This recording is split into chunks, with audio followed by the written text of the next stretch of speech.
The Achilles tendon functions to provide strength when pushing off with our feet during activities such as running, walking, and jumping. An Achilles tendon tear results in pain and loss of these functions. If left untreated, the tendon may not heal, or the body tries to heal the tendon with the formation of scar tissue.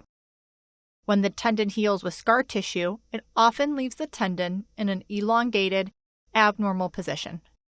Healing at an abnormal length can lead to continued pain and dysfunction with activities of daily life, such as walking. After an Achilles tendon tear, it is important to seek care quickly. After a doctor evaluates and confirms the diagnosis of Achilles tendon tear, they will take many factors into consideration when deciding whether to treat the tear with non-operative versus operative management. These include, but are not limited to, the general health of the patient, current activity level, patient desires, and tear thickness.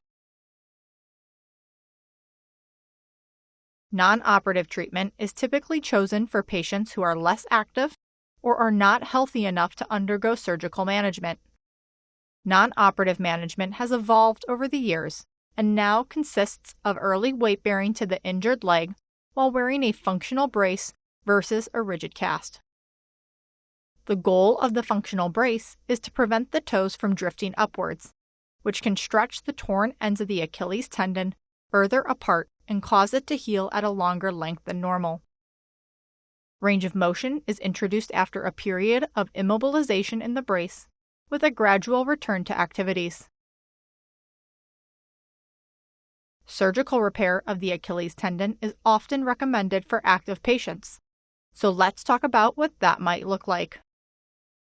On the day of surgery, the patient will be positioned on the operating table on their stomach, known as the prone position, with the affected foot hanging off of the table. This places the back of the lower leg facing up towards the surgeon. Once positioned, the surgeon has the choice of performing the repair through an open or minimally invasive incision. An open incision would be made on the back of the leg in a vertical fashion that allows the surgeon to have increased visibility of the torn tendon ends. Once the torn ends of the tendons are exposed, sutures are passed through the ends. The sutures from the top and bottom portion of the tendon are then tied together with knots to reapproximate the tendon. The minimally invasive incision involves a small horizontal incision that is positioned at the level of the tear. A specialized instrument is introduced into the incision that allows for the sutures required to repair the tendon to be passed without the need for a larger incision. Once the sutures are passed through the tendon ends, like the open approach, the ends can be tied together using knots. A modification to this technique is using a knotless configuration. The knotless configuration eliminates a knot stack that patients may feel through their skin after surgery.